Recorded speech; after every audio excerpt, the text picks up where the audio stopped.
మరింత సమాచారం యాదగిరి అందిస్తారు. యాదగిరి, కంచె గచ్చిబౌలి భూములపై సర్కార్ కమిటీకి సంబంధించిన అప్డేట్స్ ఏంటి? కొద్దిసేపటి క్రితమే ఈ కంచె గచ్చిబౌలిలో ఉన్నటువంటి 100 ఎకరాల విషయంలో ప్రభుత్వం ఒక కీలకమైనటువంటి నిర్ణయం తీసుకున్నది. దీని మీద ప్రత్యేకంగా మంత్రుల ఆధ్వర్యంలో ఒక కమిటీని ఏర్పాటు చేసింది. అయితే ఈ కమిటీలో ఉన్నటువంటి మంత్రులు డిప్యూటీ సీఎం బట్టి విక్రమార్క, మంత్రి శ్రీధర్ బాబు, పొంగులేటి శ్రీనివాసరెడ్డి. సో ఈ ముగ్గురు మంత్రుల ఆధ్వర్యంలో కమిటీని ఏర్పాటు చేశారు. ఈ కమిటీ ఏదైతే ఈ Hyderabad central university executive committee, తర్వాత అక్కడ ఉన్నటువంటి విద్యార్థి సంఘాలు, తర్వాత జేఏసీ సంబంధించినటువంటి నేతలు, ఇక పౌర సమాజానికి సంబంధించినటువంటి కొంతమంది ఎక్స్పర్ట్స్ ఎవరైతే ఉంటారో ఆ ఎక్స్పర్ట్స్ తోని, తర్వాత ఈ విద్యార్థి ప్రతినిధుల బృందంతోని, సో వీళ్ళందరితోని కూడా ఈ మంత్రుల ఆధ్వర్యంలో ఏర్పాటు చేసినటువంటి కమిటీ వాళ్ళతో సంప్రదింపులు చేస్తుంది. తర్వాత ఈ కంచె గచ్చిబౌలిలో ఉన్నటువంటి 100 ఎకరాలకు సంబంధించి ప్రభుత్వం ఎట్లాంటి నిర్ణయం తీసుకున్నది, గతంలో ఉన్నటువంటి సిచ్యువేషన్ ఏంటి, సో ఉమ్మడి ఆంధ్రప్రదేశ్ లో కూడా ఎట్లా ఉండే, తర్వాత ఇప్పుడు ప్రభుత్వం నిర్ణయం తీసుకోవడానికి గల కారణాలేంటి, ఇట్లా ఓవరాల్ గా ఆ భూమి ప్రభుత్వానికి అని చెప్పడానికి కూడా ఎట్లాంటి ప్రూఫ్లు ఉన్నాయి అనే దాని మీద పూర్తి స్థాయిలో ఎవరైతే ఈ కమిటీకి సంబంధించినటువంటి ముగ్గురు మంత్రులు ఉన్నారో వీళ్ళు ఈ హైదరాబాద్ సెంట్రల్ యూనివర్సిటీకి సంబంధించినటువంటి ఎగ్జిక్యూటివ్ కమిటీతో భేటీ అవుతారు. తర్వాత జేఏసీ వాళ్ళతో, పౌర సమాజ నేతలతో, తర్వాత విద్యార్థి సంఘాలతో, వీళ్ళందరితో కూడా భేటీ అయ్యి దానికి సంబంధించి పూర్తి స్థాయిలో దీన్ని ఎట్లా ముందుకెళ్తే బాగుంటుంది, ప్రభుత్వ నిర్ణయం ఏంటి, దీనివల్ల ఎట్లాంటి ప్రయోజనాలు ఉండే అవకాశం ఉంటుంది, వాస్తవానికి ఈ హైదరాబాద్ యూనివర్సిటీకి సంబంధించినటువంటి భూమి ఎంత ఉన్నది, అది ఎక్కడెక్కడ ఉన్నది, సో ఇట్లా ఓవరాల్ గా ఈ అన్ని అంశాల మీద కూడా ఈ ప్రత్యేకంగా మంత్రుల బృందము సంప్రదించి వాళ్ళతో చర్చించి పూర్తి స్థాయిలో మరి ఎట్లా ముందుకెళ్ళాలి, ఏంటి, ఈ సమస్యలను ఎట్లా పరిష్కరించుకోవాలి అనే దాని మీద ఈ ముగ్గురు మంత్రుల ఆధ్వర్యంలో వేసినటువంటి కమిటీ చర్చించి దాని మీద నిర్ణయం తీసుకుని ఆ దిశగా ముందుకెళ్లే అవకాశం ఉంటుంది. ఇవాళనే దీని మీద సుప్రీంకోర్టు కూడా ఒక ప్రకటన చేసింది. తర్వాత ఈ చెట్లు నరుకుతున్నారు, సో దానికి సంబంధించినటువంటి వివరాలు మాకు పూర్తిగా చెప్పాలి, ఈ నెల 16 వరకు అక్కడ ఎలాంటి పనులు కూడా చేపట్టొద్దు అని చెప్పేసి ఒక స్టే కూడా విధించింది. అయితే ఈ సుప్రీంకోర్టు ఇచ్చినటువంటి స్టేను గౌరవిస్తూనే ప్రభుత్వం ఈ కీలకమైనటువంటి నిర్ణయం తీసుకున్నది. గత 2-3 రోజుల నుంచి కూడా రాష్ట్రంలో ఈ విషయంలో పెద్ద ఎత్తున చర్చ జరుగుతున్నది. ఈ భూములు ప్రభుత్వ భూములు అని చెప్పేసి ప్రభుత్వానికి సంబంధించినటువంటి నేతలు చెప్తా ఉంటే కాదు అని చెప్పేసి ప్రతిపక్షాలు, ప్రధానంగా బీఆర్ఎస్, బీజేపీ నేతలు దీని మీద రకరకాలుగా మాట్లాడడం, అక్కడున్న కొంతమంది విద్యార్థి ముసుగులో కొంతమంది వచ్చి అక్కడ ఆందోళన చేయడం, ఆ తర్వాత ఇష్యూను కొంత సోషల్ మీడియాలో లేదంటే కొన్ని పార్టీలకు సంబంధించినటువంటి నేతలు తప్పుడు ప్రచారం చేశారని చెప్పేసి ఇప్పటికే దీని మీద ప్రభుత్వ ఆధ్వర్యంలో కూడా ఒక ప్రకటన కూడా జారీ చేశారు. తర్వాత దాని మీద ఒక క్లారిటీ ఇచ్చారు. కానీ ఇవాళ ఇచ్చినటువంటి ఈ సుప్రీంకోర్టు సూచనల మేరకు ప్రత్యేకంగా ఈ కమిటీని వేశారు. ఈ కమిటీ వీళ్ళందరితో సంప్రదింపులు చేసిన తర్వాతనే ఎట్లా ముందుకెళ్ళాలి ఏంటి అనే దాని మీద ఒక నిర్ణయం తీసుకునే అవకాశం ఉంటుంది sir. Right Yadagiri, thank you.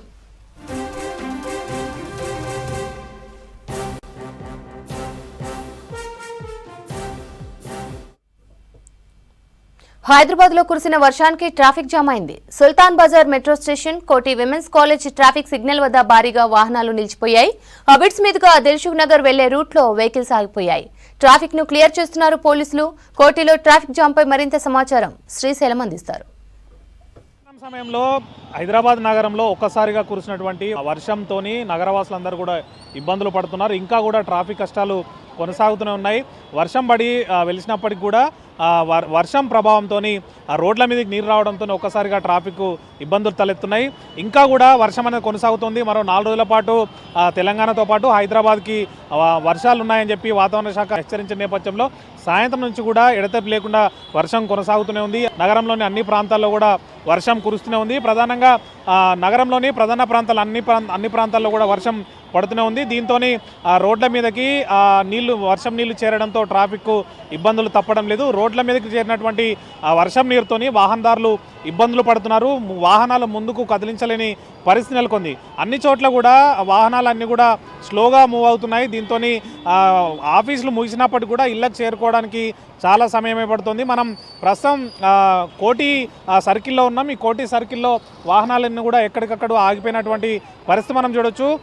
ఇక్కడ నుంచి ఈ కోటి సర్కిల్ నుంచి ఇటు అఫ్జల్గంజ్ వెళ్ళే రోడ్డు కానీ, అదేవిధంగా దిల్షుక్ నగర్ లేదంటే ఎల్బీ నగర్ వెళ్ళేటువంటి రోడ్డు కానీ, మరోవైపు ఇటు హ్యాబిట్స్ రోడ్డు వెళ్ళేటువంటి రోడ్లో కూడా పూర్తిగా ట్రాఫిక్ అనేది ఆగిపోయింది. ఎక్కడికక్కడ నిలిచిపోవడంతో ట్రాఫిక్ అనేది కూడా అస్తవ్యస్తంగా అయిపోయింది.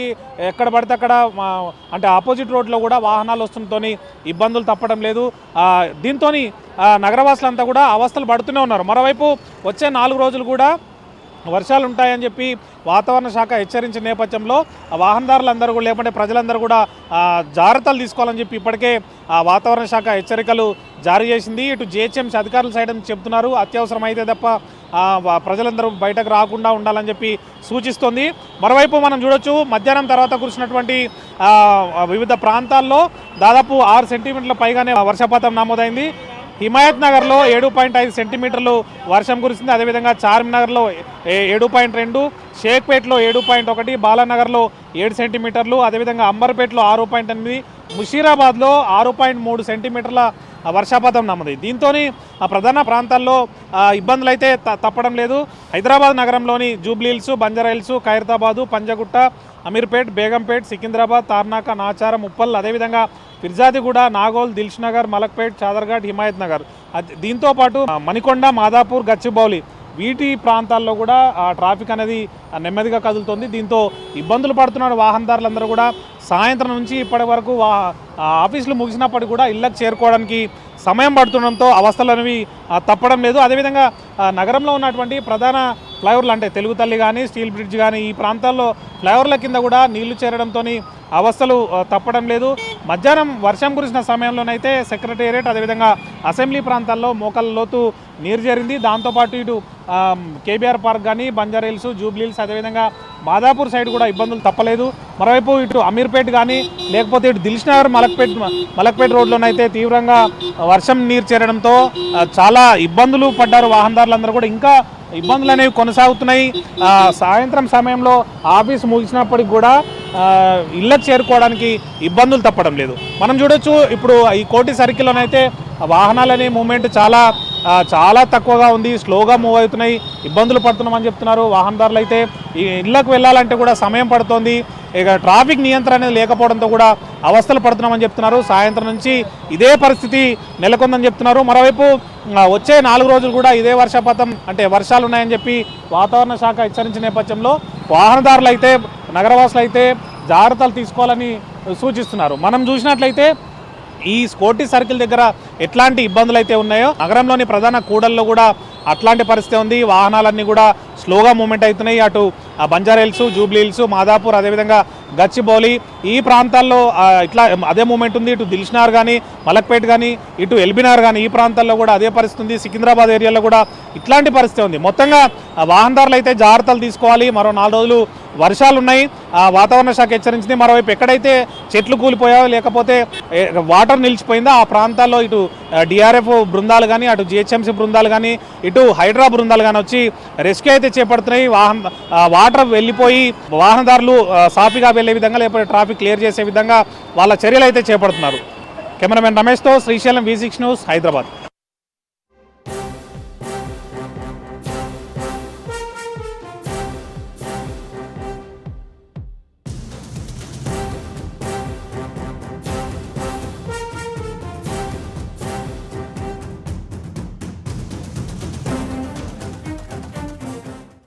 సిటీలో గంటసేపు కురిసిన వర్షానికి ఎక్కడ పడితే అక్కడ ఫుల్గా ట్రాఫిక్ జామ్ అయిపోయింది. ఇక ప్రస్తుతం ట్రాఫిక్ సంబంధించి మరిన్ని డీటెయిల్స్ అనిల్ అందిస్తారు.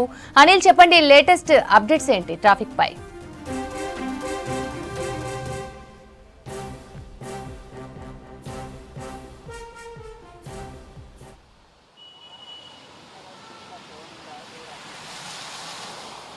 శ్రవంతి, ఈరోజు మధ్యాహ్నం నుండి హైదరాబాద్ నగర వ్యాప్తంగా కూడా చాలా చోట్ల ఒక భారీ వర్షం కురిసింది. దీంతో చాలా చోట్ల కూడా ట్రాఫిక్ జామ్ అయినటువంటి పరిస్థితి. ఇక మధ్యాహ్నం నుండి అంటే మధ్యలో ఒక 20 మినిట్స్ గ్యాప్ ఇచ్చినా కూడా కంటిన్యూగా వర్షం కురుస్తుంది. సో ప్రజెంట్ నేను కేబీఆర్ పార్క్ వద్దాను. ఇక్కడ చిరుజల్లులతో కూడినటువంటి వర్షం ఇంకా కూడా కంటిన్యూ అవుతుంది. ఇంకా ఏదైతే సాయంత్రం ఒక్కసారిగా బయటికి వెళ్ళడంతో అటు వాహనదారులు కూడా పూర్తిగా రోడ్లపై ఉండిపోయి ట్రాఫిక్ జామ్ ఏర్పడినటువంటి పరిస్థితి ఏర్పడింది. ఇక కొంత చెట్లు కూడా, ఎందుకంటే చాలా ఈదురుగాలులతో కూడినటువంటి వర్షం కురిసింది కాబట్టి ఎక్కువగా ఇటు రోడ్లపైన కూడా ఎక్కువగా చెట్లు పడిపోయినటువంటి పరిస్థితి. తర్వాత పార్కింగ్ చేసినటువంటి వెహికల్స్ పైన కూడా చాలా చోట్ల చెట్లు పడిపోయాయి. తర్వాత చాలా ఏరియాలో కూడా వాటర్ మొత్తం కూడా ఎక్కడికక్కడ నిలిచిపోయి వాహనాలు కూడా మూవ్మెంట్ అనేది స్లోగా జరుగుతుంది. సో ప్రజెంట్ మాత్రం కేబీఆర్ పార్క్ వద్ద మనం చూడొచ్చు నెమ్మదిగా వాహనాలు అయితే మూవ్ అవుతున్నటువంటి పరిస్థితి. ఇక పూర్తిగా కూడా ఈ ఏదైతే 2-3 గంటలుగా కురిసినటువంటి వర్షానికి కూడా రోడ్లపై కూడా పూర్తిగా వరద నీరు చేరి వాహనదారులకు చాలా ఇబ్బంది పడుతున్నటువంటి పరిస్థితి. సో మొత్తానికైతే ఈరోజు అంటే మధ్యాహ్నం 3:30 గంట ప్రాంతానికి ఉరుములు మెరుపులతో కూడినటువంటి వర్షం స్టార్ట్ అయింది. స్టార్ట్ అయిన ఒక గంటకే పూర్తిగా నగరం మొత్తంగా కూడా చాలా చోట్ల కూడా పూర్తిగా రోడ్లన్నీ జలమయమైనటువంటి పరిస్థితి. సో ఒకసారి నగర వ్యాప్తంగా కూడా ఎన్ని సెంటీమీటర్ల వర్షపాతం ఏ ప్రాంతాల్లో అయిందనేది ఒకసారి గమనిస్తే మనకు ఎక్కువగా హిమాయత్ నగర్లో 9.1 సెంటీమీటర్ల వర్షపాతం నమోదైనట్టు వాతావరణ శాఖ అధికారులు తెలుపుతున్నారు. ఇక చార్మినార్లో 9 సెంటీమీటర్లు, తర్వాత సరూర్ నగర్లో 8.9 సెంటీమీటర్లు, తర్వాత నాంపల్లిలో 8.8 సెంటీమీటర్లు, తర్వాత ముషిరాబాద్లో 8.7%, తర్వాత అంబర్పేటలో చార్మినార్, బండ్లగూడ, షేక్పేట, బాలానగర్, మారేడుపల్లి, అంబర్పేట ఈ ప్రాంతాల్లో 7-8 సెంటీమీటర్ల వర్షపాతం నమోదైందంటూ కూడా వాతావరణ శాఖ అధికారులు తెలియజేస్తున్నారు. సో మొత్తానికి ఈరోజు అంటే హైదరాబాద్లో కురిసిన భారీ వర్షానికి అటు మూసీ నది ఉధృతితో కూడా కొంత ఇద్దరు కూలీలు కూడా చిక్కుకున్నారు. అటు చైతన్యపూర్కి సంబంధించినటువంటి మూసీ మధ్యలో ఉన్న శివాలయం వద్ద నిర్మాణ పనుల్లో ఇద్దరు కార్మికులు కూడా అందులో చిక్కుకున్నారు. వెంటనే అక్కడికి జిహెచ్ఎంసీ అధికారులతో పాటు డిఆర్ఎఫ్ అధికారులు కూడా చేరుకొని వారిని రెస్క్యూ చేసి బయటికి తీసుకొచ్చినటువంటి పరిస్థితి. ఇక ఈ రంగారెడ్డి జిల్లాలతో పాటు హైదరాబాద్ ఈ 2 జిల్లాలో కూడా చాలా అంటే ఒక 2 గంటలు కురిసినటువంటి వర్షానికి మాత్రం రోడ్లన్నీ జలమయమై చాలా చోట్ల ట్రాఫిక్ కూడా ఏర్పడింది. ఇటు 3 కమిషనరేట్ల పరిధిలో రాచకొండ, తర్వాత సైబరాబాద్, హైదరాబాద్ ఈ 3 కమిషనరేట్ల పరిధిలో కూడా పోలీసులు ఎప్పటికప్పుడు అప్రమత్తమై వెంటనే ట్రాఫిక్ను కూడా క్లియర్ చేసినటువంటి పరిస్థితి. సో 2 గంటలు అంటే గత 8-9 గంటల వరకు కూడా చాలా చోట్ల ట్రాఫిక్ జామ్ అయినటువంటి పరిస్థితి. ఇంకా కూడా మనకు విజువల్స్లో చూడొచ్చు, పూర్తిగా రోడ్లపైన ఈ వరద నీరు రావడం వల్ల కూడా వాహనదారులు వెళ్ళడానికి చాలా ఇబ్బందులు పడుతున్నారు. ఇక ఈరోజు కురిసినటువంటి భారీ వర్షానికి ఓల్డ్ సిటీలో ఉన్నటువంటి చార్మినార్ యొక్క పైక పెచ్చులు కూడా ఊడి కింద పడినటువంటి పరిస్థితి. సో అక్కడ పర్యాటకులు ఎవరు లేకపోవడంతో కూడా కొంత ప్రమాదం నుంచి బయటపడ్డారని చెప్పవచ్చు. సో మొత్తానికైతే ఈరోజు కురిసినటువంటి భారీ వర్షానికి నగరంలోని చాలా చోట్ల కూడా ఈ రోడ్లు కూడా చాలా ధ్వంసమైనటువంటి పరిస్థితి. సో ఇక ఈ ట్రాఫిక్ సంబంధించి కూడా ఎక్కువగా వర్షం ఈ రాత్రికి కూడా వర్షం అలర్ట్ ఉన్న నేపథ్యంలో, ఎందుకంటే ఇప్పటికే నగర వ్యాప్తంగా కూడా ఎల్లో అలర్ట్స్ జారీ చేశారు కాబట్టి సో 2 వీలర్స్ 4 వీలర్స్లో కాకుండా మెట్రో సేవలను కూడా కొంత పబ్లిక్ ఉపయోగించుకుంటున్నారు. దీంతో కొంత పబ్లిక్ ట్రాన్స్పోర్ట్ అంటే ట్రాఫిక్ తగ్గేటువంటి అవకాశం ఉంటుందంటూ కూడా చెప్తున్నారు. సో ఎక్కువగా ఏదైతే ఇటు ఉప్పల్ కానీ ఎల్బీ నగరు, తర్వాత ఈ ప్రాంతాలు ఉప్పల్, ఎల్బీ నగరు, రామంతపూర్, తర్వాత ఈ మెట్టుగూడ, తర్వాత ఈసీఎల్, మల్కాజ్గిరి ఈ ఏరియాలకు వెళ్ళేటువంటి ఆఫీసుల నుంచి వెళ్ళేటువంటి పబ్లిక్ మాత్రం మెట్రో సేవలు ఎక్కువగా ఉపయోగించుకుంటున్నారు. ఇక ఐటీ ఏరియాలో కూడా చాలా వరకు దాదాపు గంట నుంచి 2 గంటల వరకు చాలా ట్రాఫిక్ జామ్ ఏర్పడింది. సో ఇప్పుడు కొంత తగ్గుముఖం పట్టినా కూడా ఇంకా వర్షం తగ్గితే మాత్రం ఖచ్చితంగా ఇంకా ట్రాఫిక్ కూడా తగ్గేటువంటి అవకాశం ఉంటుంది. సో ప్రజెంట్ మాత్రం హైదరాబాద్లో కురిసినటువంటి భారీ వర్షానికి అంటే ఇంకా కూడా చిరుజల్లులు కంటిన్యూ అవుతున్నాయి. సో మరొక 3 రోజులు కూడా ఈ వర్ష సూచన ఉందంటూ కూడా వాతావరణ శాఖ అధికారులు తెలియజేశారు. కాబట్టి ప్రజలు ఎవరు కూడా అత్యవసరం ఉంటేనే బయటికి రావాలంటూ కూడా వాతావరణ శాఖ అధికారులు తెలుపుతున్నారు. ఇక లోతట్టు ప్రాంత ప్రజలు కూడా అప్రమత్తంగా ఉండాలి. అటు మూసీ పరివాహక ప్రాంత ప్రజలు కూడా ఎప్పటికప్పుడు అప్రమత్తంగా ఉండాలంటూ చెప్తున్నారు. ఇటు జిహెచ్ఎంసీ అధికారులు కూడా ఎప్పటికప్పుడు మానిటరింగ్ చేస్తున్నారు. తర్వాత అత్యవసరం అయితేనే ఖచ్చితంగా బయటికి రావాలని చెప్తున్నారు. ఇక పోలీసులు కూడా ఎప్పటికప్పుడు ఇక్కడ ట్రాఫిక్ను పర్యవేక్షిస్తున్నారు. దీంతో అటు డిఆర్ఎఫ్ టీమ్స్ కూడా ఎప్పటికప్పుడు నైట్ కూడా మానిటరింగ్ చేస్తున్నాయి. ఇక ఈ గాలి ఉధృతికి రోడ్లపైన పడ్డటువంటి చెట్లను కూడా ఎప్పటికప్పుడు క్లియర్ చేస్తున్నారు జిహెచ్ఎంసీ అధికారులు. సో మొత్తానికైతే ఈరోజు కురిసినటువంటి ఈ వర్షానికి మాత్రం చాలా చోట్ల చెట్లు కానీ, తర్వాత ఏదైతే ఈ రోడ్లు ధ్వంసం కానీ చాలా చోట్ల అయిందని చెప్పొచ్చు. సో మొత్తానికి ప్రజెంట్ మాత్రం అంటే మధ్యాహ్నం నుంచి ఇప్పటి వరకు కూడా కంటిన్యూగా చిరుజల్లులు అయితే ఇంకా పడుతూనే ఉన్నాయి. సో మొత్తానికి ఈ రాత్రికి కనుక వర్షం తగ్గితే కొంత ట్రాఫిక్ తో పాటు వాటర్ లాగింగ్స్ కూడా తగ్గే అవకాశం ఉంటుంది. ఇక మార్నింగ్ వరకు కూడా ఇంతే వర్షం కంటిన్యూ అయితే మాత్రం రేపు ఉదయం మళ్ళీ ఆఫీసులకు వచ్చే వారికి కొంత ఇబ్బందులు ఎదుర్కోవాల్సి ఉంటుంది. సో మొత్తానికైతే ఇంకా కూడా వర్షం ఇంకా కంటిన్యూ అవుతుందని చెప్పొచ్చు Sravanthi. Right Anil, thank you.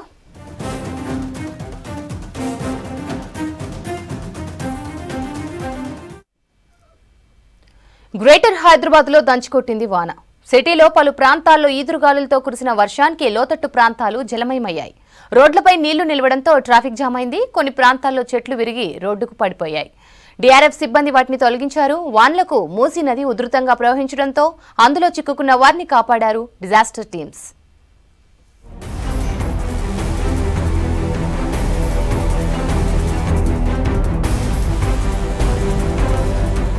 Hyderabad వర్షాలపై సమీక్షించారు ముఖ్యమంత్రి రేవంత్ రెడ్డి. అధికారులంతా అప్రమత్తంగా ఉండాలని సూచించారు. ప్రజలు ఎక్కడా ఇబ్బంది పడకుండా జాగ్రత్తలు తీసుకోవాలన్నారు. ఎప్పటికప్పుడు పరిస్థితిని సమీక్షించాలని సీఎస్ శాంతికుమారికి ఆదేశాలు జారీ చేశారు. జలమయమైన కాలనీలకు వెంటనే అధికారులు వెళ్లి సహాయక చర్యలు చేపట్టాలన్నారు.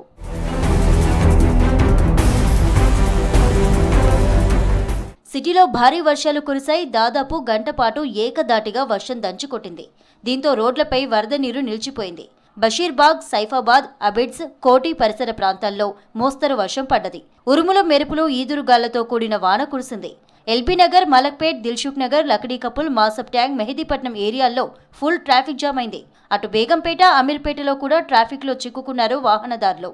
ఇక నాంపల్లి, గాంధీభవన్ ఏరియాల్లో ఫుల్గా ట్రాఫిక్ జామ్ అయింది. ట్రాఫిక్ను క్లియర్ చేసి వాహనాలను పంపించారు పోలీసులు.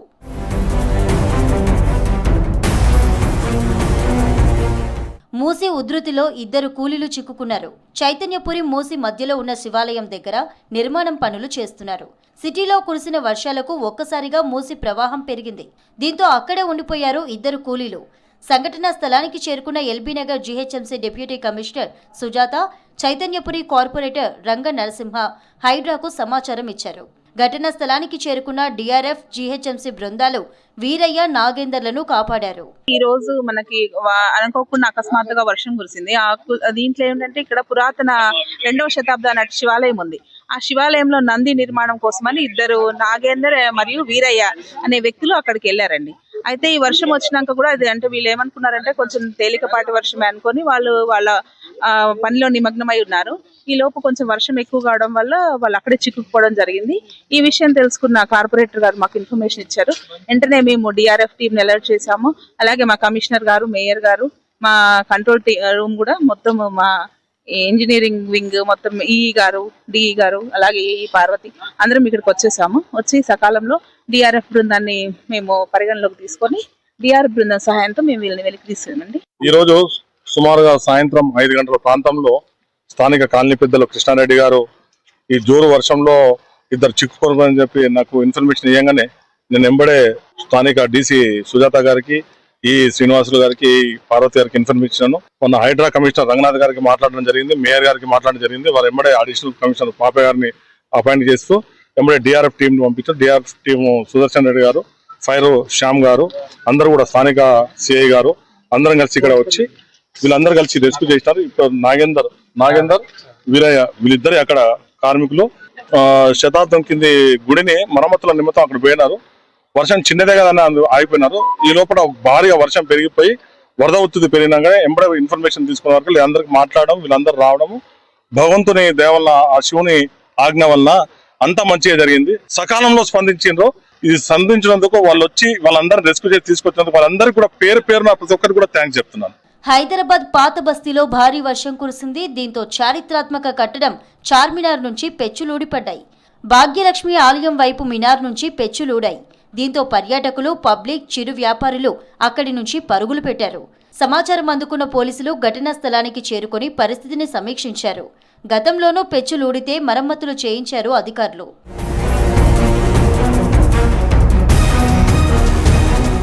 పలు చోట్ల భారీ వృక్షాలు విరిగిపడ్డాయి. ఖైరతాబాద్ నుంచి పంజాగుట్ట వెళ్లే రహదారిలో ఓ భారీ వృక్షం విరిగిపడింది. దీంతో కిలోమీటర్ల మేర ట్రాఫిక్ జామ్ అయింది. చెట్టు కింద పార్క్ చేసిన కారు ధ్వంసమైంది. ఘటనా స్థలానికి చేరుకున్న డిఆర్ఎఫ్ బృందాలు కొమ్మలు నరికి చెట్టును తొలగించారు. అటు పలు ఏరియాల్లో రోడ్లపై నీళ్లు నిలిచిపోవడంతో ట్రాఫిక్ జామ్ అయింది. స్వయంగా పోలీసులే వాన నీళ్లను తొలగించారు.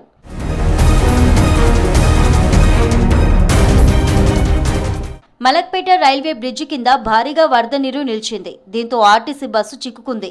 వరద నీరు నిలిచిపోవడంతో వాహనాలు ఎక్కడికక్కడే ఆగిపోయాయి. భారీగా ట్రాఫిక్ జామ్ అయింది.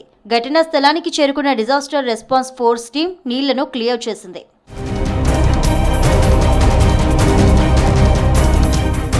సిటీలో నేల కొరిగిన చెట్లను తొలగిస్తోంది Hydraa DRF teams. Somajiguda RTA ఆఫీస్కి దగ్గరలో రోడ్డుకు అడ్డంగా పడిన చెట్టును 40 నిమిషాల్లో తొలగించారు హైడ్రా డిఆర్ఎఫ్ సభ్యులు. సిటీలో హైడ్రా పనితీరును పరిశీలించారు కమిషనర్ రంగనాథ్. జాగ్రత్తగా తొలగించాలని, సేఫ్టీ ప్రికాషన్స్ ఉపయోగిస్తూ చేయాలని సూచించారు రంగనాథ్.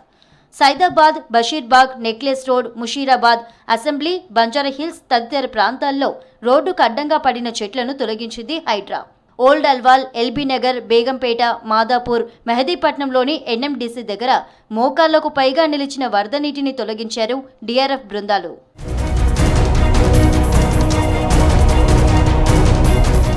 హైదరాబాద్లో పలు చోట్ల భారీ వర్షపాతం నమోదైంది.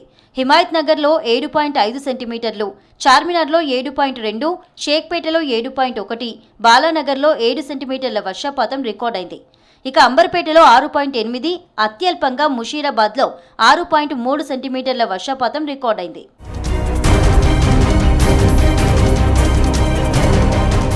రాబోయే 4 రోజులు ఉష్ణోగ్రతలు భారీగా తగ్గే ఛాన్స్ ఉందన్నారు వెదర్ ఆఫీసర్స్. హైదరాబాద్కు ఎల్లో అలర్ట్ జారీ చేసింది వాతావరణ శాఖ.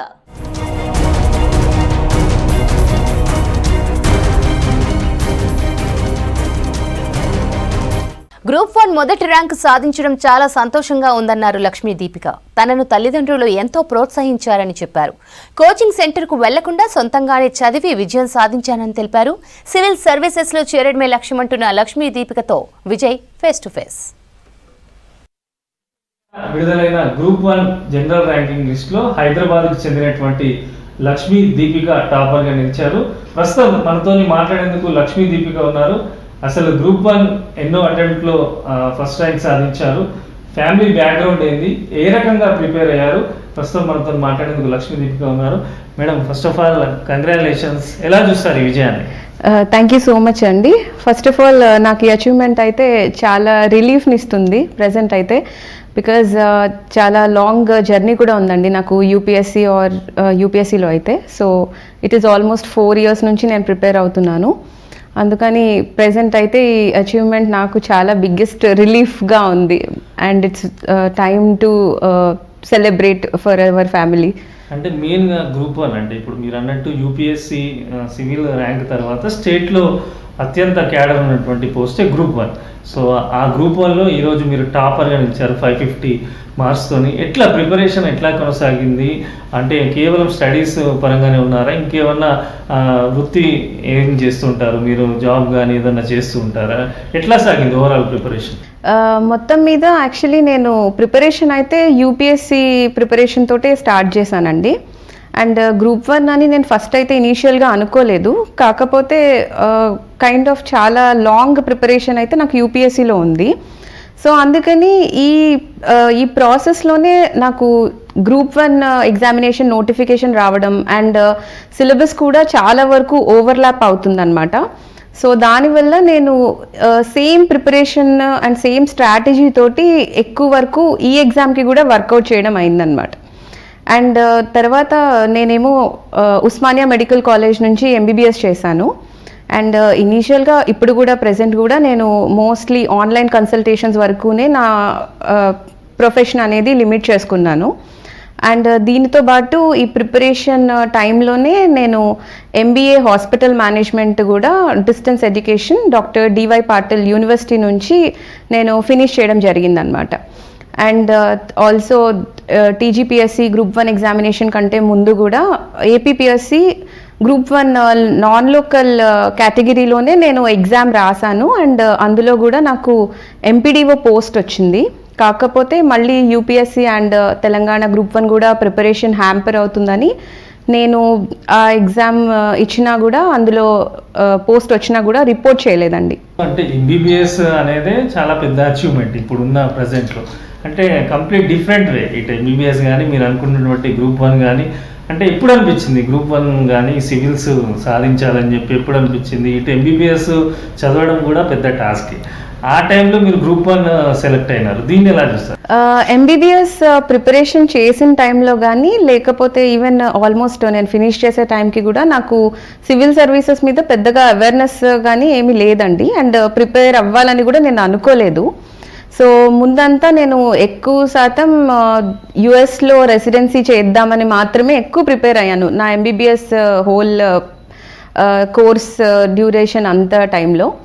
బట్ ఎప్పుడైతే ఇంకా ఎగ్జామ్ ఇవ్వాలి అని అనుకున్నప్పుడు నేను ఇంకా యుఎస్ కూడా వెళ్ళి అక్కడ ఉండడం కంటే ఇండియాలోనే ఉండాలి అని అనుకుని నేను ఆ ప్లాన్ ఏదైతే ఉందో అది నేను డ్రాప్ చేసేసుకున్నాను. సో ఆ టైంలోనే నేను యూపీఎస్సీ ప్రిపరేషన్ ఇట్లా సివిల్ సర్వీసెస్ ప్రిపరేషన్ అయితే కూడా సేమ్ ఇప్పుడు డాక్టర్ అయితే కూడా ఎలా అయితే సొసైటీకి సర్వ్ చేయొచ్చో ఇది ఇంకొక డిఫరెంట్ పర్స్పెక్టివ్లో సర్వీస్ చేయొచ్చు. గ్రూప్ 1 సంబంధించి ఫస్ట్ అటెంప్ట్ గతంలో రాసారా? అంటే తెలంగాణ వచ్చిన తర్వాత మొదటిసారి జరిగినటువంటి గ్రూప్ 1 అనేది, మధ్యలో కొంత ఇబ్బందికరమైనటువంటి సిచ్యువేషన్స్ ఉంటే ఎలా అనిపించింది? అంటే ఈ మొదటి తెలంగాణ గ్రూప్ 1 ప్రిపరేషన్ ఎట్లా సాగింది? కోచింగ్ ఏదైనా తీసుకున్నారా? ఇంట్లోనే ప్రిపేర్ అయ్యారా? ఏ రకంగా? తెలంగాణ వచ్చిన తర్వాత ఎప్పుడు నోటిఫికేషన్ రాలేదు. నేను ఇదే first time Telangana group 1 examination రాయడము. కాకపోతే నేను యూపీఎస్సీకి కానీ తెలంగాణ గ్రూప్ 1కి కానీ నేను ఎక్కడ కోచింగ్ తీసుకోలేదు. ఆర్ నేను అంతా సెల్ఫ్ ప్రిపరేషనే చేశాను. ఇటు వచ్చి డెఫినెట్గా ఫ్రెండ్స్ హెల్ప్ కానీ లేకపోతే ఎవరి దగ్గరైనా గైడెన్స్ తీసుకోవడం ఇలాంటి చిన్న చిన్నవి అక్కడ ఇక్కడ హెల్ప్ తీసుకున్నాను తప్ప నేను పూర్తిగా కోచింగ్ లాంటివి ఎక్కడా తీసుకోలేదండి. And more over UPSC preparation ఎప్పుడైతే నేను స్టార్ట్ చేశానో అది ఆల్మోస్ట్ ఒక 4 years ప్రిపరేషన్ ఉంది. మధ్యలో నేను అక్కడెక్కడ కొద్దిగా డైవర్ట్ అయ్యి వేరే స్టార్టప్స్ ఇలా కూడా వర్క్ చేయడం జరిగింది. ఆల్సో నేను ఎంబీఏ చేయడము ఇలా ఈ కోర్స్ ఆఫ్ ద ప్రిపరేషన్లోనే ఎడ్యుకేషన్ మీద కూడా ఫోకస్ చేయడం వల్ల నాకు కొద్దిగా డిస్టర్బెన్స్ అనిపించింది కానీ ఎక్కడ నేను పూర్తిగా వదిలేలేదు ప్రిపరేషన్ని. సో ఆ ఎక్స్పీరియన్స్ కూడా నాకు చాలా వరకు హెల్ప్ చేసింది ఈ ఎగ్జామ్లో. అంటే ఎలా అయ్యారు మేడం? ఇంట్లో ఇప్పుడు చాలామంది చిన్న నోటిఫికేషన్ వస్తేనే కోచింగ్ సెంటర్స్, లైబ్రరీలు గంటలు కూర్చొని చదువుతారు. కేవలం మీరు నార్మల్గా ఇంట్లో ఉండి ఇటు యూపీఎస్సీ కానీ ఇటు గ్రూప్ 1 ప్రిపేర్ అయ్యారు. అంటే ఎట్లా చేసుకున్నారు? అంటే టైం సెట్టింగ్స్ కానీ ఇటు మీరు ఎంబీబీఎస్ చేయడం ఇటు ఫ్యామిలీ ఇదంతా ఉంటుంది కదా, ఎన్ని అవర్స్ ప్రిపేర్ అయ్యారు? ఎలా సాగింది ప్రిపరేషన్? ఇనీషియల్గా నేను చెప్పడం ఏంటంటే ఎవరైనా మనమే చదువుకుంటే ఆ వచ్చే కాన్సెప్చువల్ క్లారిటీ కానీ ఏదైనా చాలా ఎక్కువగా ఉంటుందని నేను చాలా బిలీవ్ చేస్తాను. సో అదే రీజన్ వల్ల నేను ఎక్కడ కోచింగ్ తీసుకోవాలని ఎప్పుడూ అనుకోలేదు. అండ్ లక్కీలీ ఆర్ ఫార్చునేట్లీ ఆ ప్రిపరేషన్ కానీ ఆ స్ట్రాటజీ కానీ నాకు ఎప్పుడు ఈవెన్ యూపీఎస్సీలో కూడా నాకు చాలా వరకు అది వర్కౌట్ అయింది. బికాజ్ స్కోర్స్ కూడా ఎప్పుడు బాగానే వస్తున్నాయి. స్పెషల్గా ఇప్పుడున్న జనరేషన్ మనం చూస్తే ప్రతి ఒక్కరికి కూడా గవర్నమెంట్ జాబ్ కానీ ముఖ్యంగా టీజీపీఎస్సీకి సంబంధించి గ్రూప్ 1, 2, 3, 4 ఇట్లా ఒక అంబిషన్ ఉంటుంది. సో అలాంటి వారికి ఏం చెప్పదలుచుకున్నారు? చాలామంది గ్రామీణ ప్రాంతాల నుంచి సిటీకి వచ్చి కోచింగ్ తీసుకుంటారు, అనేకమైనటువంటి కోచింగ్ సెంటర్స్ ఉంటాయి. బట్ ఇవన్నీ ఏమి కాకుండా జస్ట్ ఫ్యామిలీతో గడుపుతూ మీ గోల్ను సాధించారు. ఏం చెప్తారు జనరేషన్ సంబంధించి ఇప్పుడు ప్రిపేర్ అయ్యే వాళ్ళకి ఎటువంటి సలహాలు ఇస్తారు? నేనైతే ఖచ్చితంగా ఏం బిలీవ్ చేస్తానంటే కోచింగ్ తీసుకోవడం కంటే ముందు ఇలా గవర్నమెంట్ జాబ్స్ని టార్గెట్ చేస్తున్న ఆస్పిరెంట్స్ ఎవరైతే ఉన్నారో వాళ్ళు ఫోకస్ చేయాల్సింది ఏంటంటే సిలబస్ని అర్థం చేసుకుని వాళ్ళగా ఎలా చదువుకోవాలో కూడా కొద్దిగా ప్రయత్నించాలి. అండ్ దాంతోపాటు ఇప్పుడు టెక్నాలజీ లేకపోతే ఇంటర్నెట్లో చాలా రీసోర్సెస్ ఉన్నాయి. మనం ఏదో కోచింగ్ ఇన్స్టిట్యూట్కే వెళ్ళనవసరం లేదు. ఎవరైతే ఎఫర్ట్ చేయలేరో వాళ్ళు యూట్యూబ్లో, గూగుల్లో ఇలాంటి వాటిలో కూడా రీసోర్సెస్ని ఎఫిషియెంట్గా యూజ్ చేసుకునే ఆపర్చునిటీ కూడా ఉంది. ఎవరి సలహాలన్నా తీసుకుంటూ ఆల్రెడీ సర్వీసెస్లో ఉన్న వాళ్ళ సలహాలు లేకపోతే ఎగ్జామ్ని అటెంప్ట్ చేసిన వాళ్ళ సలహాలు తీసుకుంటూ కూడా ప్రిపేర్ అవ్వచ్చు. ఇంట్లో స్టడీ చేస్తూ ఇటు ఎంబీబీఎస్ కూడా పూర్తి చేసి ఈరోజు గ్రూప్ 1లో మొదటి ర్యాంక్ సాధించాలని, ఈ విజయం వెనుక తన పేరెంట్స్తో పాటు తన ఫ్రెండ్స్ అందరి సపోర్ట్ ఉందని కూడా లక్ష్మీ దీపిక చెప్తున్నారు. కెమెరా పర్సన్ ప్రవీణ్తో విజయ్, V6 న్యూస్, హైదరాబాద్. హైదరాబాద్ నగరంలో ఈ నెల 6న జరిగే శ్రీరామనవమి శోభాయాత్రపై అలర్ట్ అయ్యారు పోలీసులు. ఏర్పాట్లపై ప్రభుత్వ శాఖలతో ఉత్సవ సమితితో కోఆర్డినేషన్ మీట్ను ఏర్పాటు చేశారు హైదరాబాద్ సిపి సివి ఆనంద్. శోభాయాత్ర విజయవంతంగా నిర్వహించడానికి తీసుకోవాల్సిన చర్యలు, చేయవలసిన పెండింగ్ పనులపై చర్చించారు.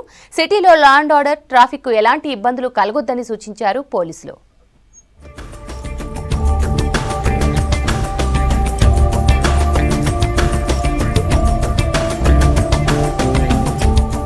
హిందువులకు ముఖ్యమైన పండుగలలో శ్రీరామనవమి ఒకటి. ప్రతి సంవత్సరం హైదరాబాద్లో శ్రీరాముని శోభాయాత్ర నిర్వహిస్తారు. ఈ నెల 6వ తేదీన జరిగే శోభాయాత్ర ఏర్పాట్లపై శ్రీరామనవమి ఉత్సవ సమితితో కలిసి అన్ని శాఖలతో సమీక్ష నిర్వహించారు సిటీ పోలీసులు.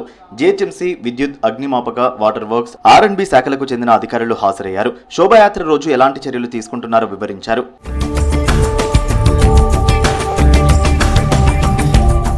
నగరంలో శ్రీరామనవమి శోభాయాత్ర ప్రశాంతమైన వాతావరణంలో జరుపుకునేందుకు అందరూ సహకరించాలని కోరారు Hyderabad police commissioner CV Anand. Sitaram Bagh నుంచి కోటి హనుమాన్ వ్యాయామశాల వరకు 6.2 కిలోమీటర్లు శోభాయాత్ర జరగనుంది. 20,000 మంది పోలీసులతో బందోబస్తు ఏర్పాటు చేస్తున్నామన్నారు సివి ఆనంద్. శోభాయాత్రకు పెద్ద టస్కర్ వాహనాలు వినియోగించొద్దని, ఆ వాహనాలు డ్రైవ్ చేసే వారికి ట్రయల్ రన్ నిర్వహిస్తామన్నారు. పెద్ద డీజే శబ్దాలు లేకుండా నిర్వాహకులు జాగ్రత్తలు తీసుకోవాలని సూచించారు. మనందరం కలిసి 6వ తేదీ శ్రీరామనవమి శోభాయాత్రలో మనం పాల్గొనబోతున్నాము.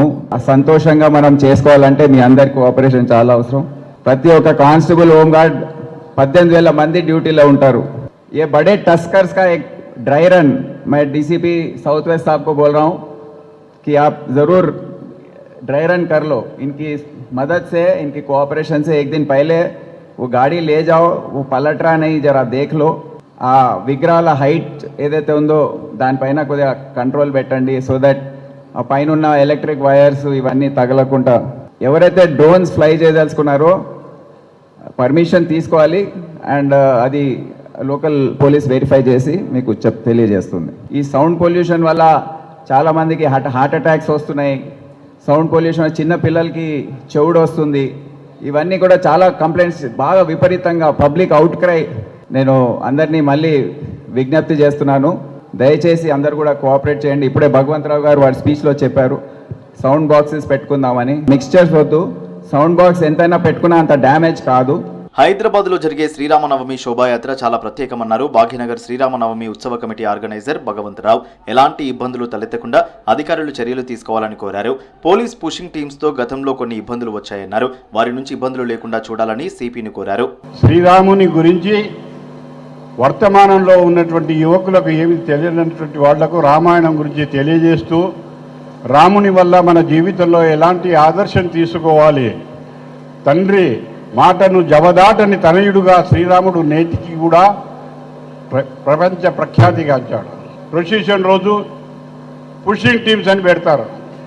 మనం పోలీసును గౌరవిస్తాం, కానీ ఆ గౌరవాన్ని పుషింగ్ టీం అధికారులకు మెప్పు పొందడానికని తోసేయాలని ఈ పద్ధతి బాగుండదు.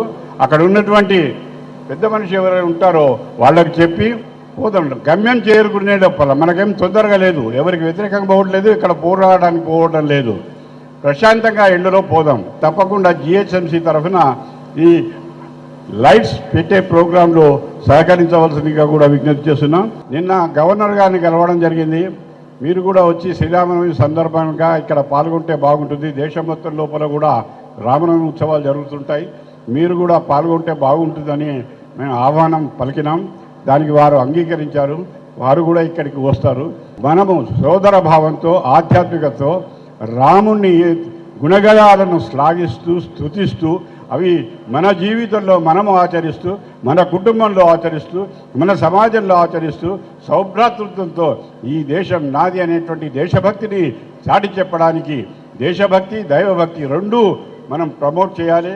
అన్ని శాఖలను సమన్వయం చేసుకుంటూ శోభాయాత్ర విజయవంతమయ్యేలా చర్యలు తీసుకుంటామన్నారు సిపి సివి ఆనంద్. శోభాయాత్రలో చైన్ స్నాచింగ్, చోరీలు జరగకుండా స్పెషల్ టీమ్స్ ను ఏర్పాటు చేస్తున్నామని తెలిపారు. ప్రజలందరూ శోభాయాత్ర విజయవంతం అవ్వడానికి సహకరించాలని కోరారు సిపి ఆనంద్. మీ సహకారం తప్పకుండా ఉంటుందని నేను ఆశిస్తూ, అందరం కలిసి ఇది సంతోషంగా శ్రీరామనవమి శోభాయాత్రలో మనం పాల్గొని దాన్ని విజయవంతం చేస్తామని నేను తప్పకుండా ఆశిస్తూ, మీ అందరి సహకారం ఉంటుందని ఆశిస్తూ ఈ నెల 6న జరిగే శోభాయాత్రను విజయవంతం చేయడానికి police, traffic, fire, electricity, transport, water works, GHMC శాఖలు పనిచేస్తున్నాయి.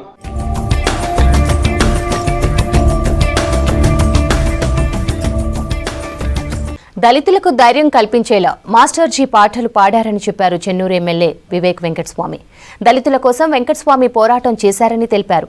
హైదరాబాద్ రవీంద్ర భారతిలో తెలంగాణ భాషా సాంస్కృతిక శాఖ మాస్టర్జీ ఫౌండేషన్ ఆధ్వర్యంలో మా భారత భాగ్య విధాత అంబేద్కర్ ఆడియో ఆవిష్కరణ సభకు హాజరయ్యారు. మాస్టర్జీ రచించిన పాడిన పాటను ఆవిష్కరించారు ఎమ్మెల్యే వివేక్ వెంకటస్వామి. పేద ప్రజల కోసం తాము అన్ని రకాల సహాయ సహకారాలు చేస్తున్నామన్నారు.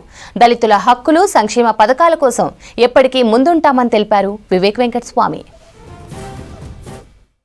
గారు ఏదైతే మనకు ఆ రోజులలో ఎవరికి తెలియదు, అప్పుడు ఆ రోజులలో ఏంటి ఏమని, కానీ వారు కేవలం దళితులకు ప్రొటెక్ట్ చేయడానికి, నిజంగా ఆ రోజులలో ఇంత కుల వివక్ష ఉన్నప్పటికీ కూడా ఆయన ఏకైక వ్యక్తి ఉండి, లేదు మా దళితులకు నేను ఉంటాను, అండగా ఉంటాను, కలిసి పోరాడదామని చెప్పి ఆయన లీడర్షిప్ తీసుకొని ఈరోజు ఆ పాటలో మనం అంబేద్కర్ గారు ఏ స్పీచ్లలో ఎట్లా నిజంగానే ఆయన ఒక పెద్ద స్ఫూర్తి మనకు అందరికీ కూడా.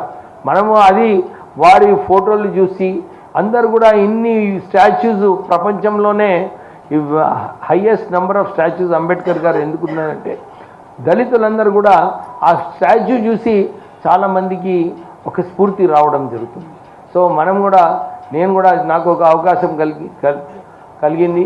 నేను సుమారు 110 స్టాచ్యూస్ నేను ఇప్పటివరకు కాంట్రిబ్యూట్ చేయడం జరిగింది. మొన్న నారాయణఖేడ్ వెళ్ళినప్పుడు కూడా సూర్యప్రకాష్ గారు కూడా చాలా పెద్ద అంబేద్కర్ స్టాచ్యూ అక్కడ వారు కాంట్రిబ్యూట్ చేశారు. నిజంగానే వారికి అభినందన చెప్పాలి. చాలా ఆ స్టాచ్యూ చూసిన తర్వాత నాకు చాలా సంతోషంగా అనిపించింది. అంబేద్కర్ గారు వాల్యూసు, వారి పోరాటము, వారు ఏదైతే ఆలోచించి మనందరికీ ఒక దారి చూపించినారో మనం ఆ దారి ఫాలో చేస్తే సరిపోతుంది. అడిగాడు अटने मानेश्री कांशीराम వచ్చి बहुजन समाज पार्टी मैं यूपी के बाद ఏపీ को सत्ता में लाना चाहता हूँ అంటని చెప్పాడు. అప్పుడు ఎవరు పట్టించుకోవాలి. ఇప్పుడు నా రేణన్న అప్పుడు పోయినట్టు బాగుంటుండే అనేసి ఎప్పుడు అంగలార్చి జాతి మనది. కాబట్టి ఏంటంటే ఆ మహానుభావులు ఇచ్చినటువంటి బాటలలో మనం నడవాలంటే ఎవరికి ఏ శక్తి ఉన్నదో ధన సాయం చేసుకోవాలి, ధన సాయం చేయండి. ఎవరైనా సాహిత్యాన్ని సృజించే వాళ్ళు సాహిత్యాన్ని సృజించండి.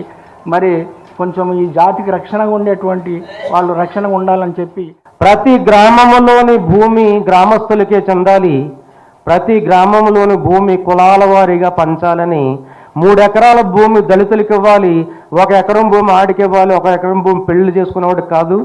ప్రతి గ్రామంలోనూ భూమిని ఆ గ్రామంలో కులాల వారీ పెంచాలనే నినాదంతో మనం ముందుకెళ్తే అన్ని కులాలలోనూ పేదలను అనేటటువంటి పెద్ద సిద్ధాంతం వాళ్ళైతే బోధిస్తున్నారో వాళ్ళందరికీ కూడా కళ్ళు తెరిచే అవకాశం ఉందని, ఈ 3 నినాదాలు అంబేద్కర్ ఆలోచన విధానానికి భవిష్యత్ కార్యాచరణగా మనం అందరం ముందుకెళ్తే బాగుంటుందని. అల్లాపూర్ డివిజన్లో పెండింగ్లో ఉన్న నాలా అభివృద్ధి పనులను ప్రారంభించారు ఎమ్మెల్యే మాధవరం కృష్ణారావు. హైదరాబాద్ కుకట్పల్లి జోనల్ కార్యాలయంలో కమిషనర్ అపూర్వ చౌహాన్తో సమావేశం నిర్వహించారు. చెరువుల అభివృద్ధి విషయంలో అధికారులు, ప్రభుత్వం త్వరగా నిర్ణయం తీసుకోవాలన్నారు. జోనల్ పరిధిలో కొన్ని చెరువులను హైడ్రా అధికారులు అభివృద్ధి చేస్తామని చెప్పి నీటిని తొలగించడం ద్వారా భూగర్భ జలాలు అడుగంటుతున్నాయని చెప్పారు ఎమ్మెల్యే.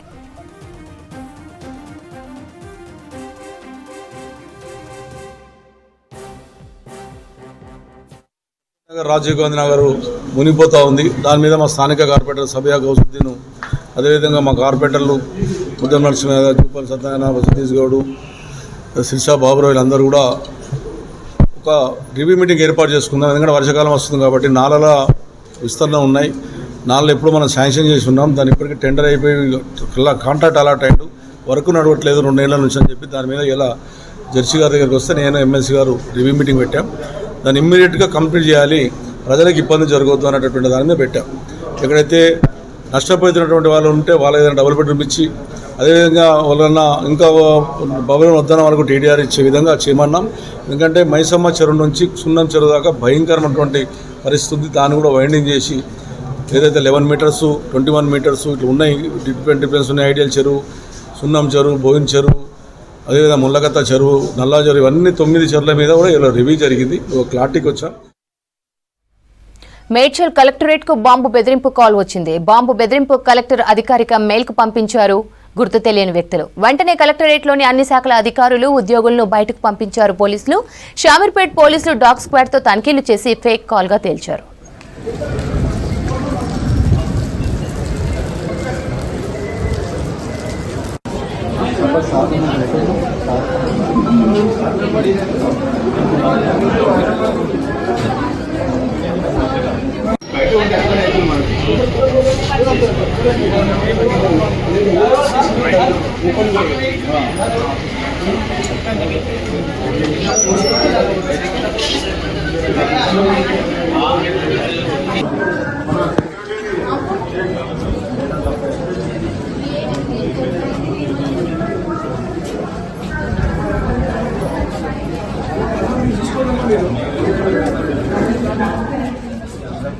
మూడు 4:25 మధ్యాహ్నం 2 గంటల టైంలో కలెక్టరేట్కి థ్రెటన్ మెసేజ్ వచ్చిందని చెప్పడం వల్ల మేము ఫీల్డ్ టీమ్ తీసుకొని వచ్చేసి మొత్తం చెక్ చేయడం జరిగింది. మొత్తం 90% అయితే చెక్ చేసాం. ఇంకా నడుస్తుంది చెకింగ్. ఇప్పటి వరకు ఎటువంటి చెప్పితే ఆ ఫేక్ కాల్ అని చెప్పేసి మాకు క్లారిటీ అయితే వచ్చింది. చెక్ చేసుకున్న తర్వాత చెప్తాం. అంటే మనం ఒకటి ఎటువంటి ఆధారం లేకుండా దాని మీద చెప్పడానికి లేదు. అది త్వరగా జయశంకర్ వ్యవసాయ యూనివర్సిటీలో టైమ్ స్కేల్ ఉద్యోగులకు పదవీ విరమణ సమయంలో 3 లక్షల రూపాయల గ్రాట్యుటీ ఇవ్వాలని పాలక మండలి నిర్ణయించిందన్నారు వైస్ ఛాన్సలర్ జానయ్య. విశ్వవిద్యాలయానికి సంబంధించిన కళాశాలలు, పరిశోధన సంస్థల్లో పనిచేస్తున్న సుమారు 200 మందికి ఉపయోగం ఉంటుందన్నారు. దీంతో సీఎం రేవంత్ రెడ్డి చిత్రపటానికి పాలాభిషేకం చేశారు ఉద్యోగులు. యూనివర్సిటీ యాజమాన్యానికి ధన్యవాదాలు తెలిపారు. పనిచేస్తున్న టైమ్ స్కేల్ ఉద్యోగస్తులు వారికి ఉన్న కొన్ని సమస్యలను డిమాండ్స్తో ఈరోజు మాకు కలవడం జరిగింది. వారి సమస్యల్లో కొన్ని మాకు గతంలో కూడా విన్నవించడం జరిగింది. 2008లో ఆనాడు రాజశేఖర రెడ్డి గారు ముఖ్యమంత్రిగా ఉన్నప్పుడు, రఘువీరెడ్డి గారు వ్యవసాయ శాఖ మంత్రిగా ఉన్నప్పుడు, మా వైస్ ఛాన్సలర్ ఆనాడు డాక్టర్ రాఘవరెడ్డి గారు వీసీగా ఉన్నప్పుడు కొన్ని వేలాది మంది ఈ కాంట్రాక్ట్ ఉద్యోగస్తులకు ఉద్యోగ భద్రత కల్పిస్తూ మినిమం టైమ్ స్కేల్ వ్యవస్థను ఆ రోజు ప్రవేశపెట్టారు 2008లో. ఆనాటి నుండి ఈనాడు వరకు వాళ్ళకి ఆ మినిమం టైమ్ స్కేల్ తప్ప ఎలాంటి పదవి విరమణ బెనిఫిట్స్ కానీ ఎలాంటివి లేవు. 17 ఏళ్ళు గడిచిపోయింది. రిటైర్డ్ అయ్యేటప్పటికీ వాళ్ళు కేవలం ఒక రిక్త హస్తాలతో ఎలాంటి బెనిఫిట్స్ లేకుండా రిటైర్డ్ అయిపోవటం. సో ఇదంతా కొంచెం మాకు కూడా ఆలోచించాల్సిన అంశంగా మేము గుర్తించి ఏమైనా చేయగలమా, మనం 17 సంవత్సరాల నుంచి ఏమి కాలేదు. ఆ రోజు రాజశేఖర గారు ఇచ్చిన బెనిఫిటే ఈ రోజు వరకు కంటిన్యూ అవుతున్నది. సో ఒక సందర్భంలో ఒక సీఎం గారి రేవంత్ రెడ్డి గారి సూచన మేరకు యూనివర్సిటీ మీ సొంత నిధుల నుంచి, సొంత వనరుల నుంచి ఏమన్నా మీరు వాళ్ళకు హెల్ప్ చేయాలనుకున్నప్పుడు మాకు అభ్యంతరం లేదు, మీరు గో హెడ్ అని వారి సూచన మేరకు, వారి ఆలోచన మేరకు గత నెల 25వ తారీఖు నాడు యూనివర్సిటీ పాలక మండలిలో ఈ అంశాన్ని ముందు పెట్టి ఈ టైమ్ స్కేల్ ఉద్యోగస్తులు పదవి విరమణ రోజున వాళ్ళకు గ్రాట్యుటీ రూపంలో 3 లక్షల రూపాయలు వాళ్ళకు అదే రోజు వాళ్ళ చేతిలో పెట్టి గౌరవంగా పదవి విరమణ రోజు చేయించాలని నిర్ణయం చేశాం. అది ఏప్రిల్ నుంచి అమల్లోకి వస్తుంది, ఈ నెల నుంచి. ఇది ఒక గొప్ప వాళ్ళకు ఒక కనీసం ఒక ఎంప్టీ హ్యాండ్స్తో పోయి రిటైర్డ్ అయ్యే అంటే 3 లక్షలు అనేది వాళ్ళకు చాలా గొప్ప ఒక ఆనందం, కొంచెం ఆర్థికంగా వాళ్ళకి రిలీఫ్. రిటైర్డ్ అయ్యే టైంకు మాకు కొద్దిగా గొప్ప ఇచ్చిరని. సో ఇది ముఖ్యమంత్రి గారు ఇచ్చిన సూచన మేరకు, వారి ఆలోచన మేరకు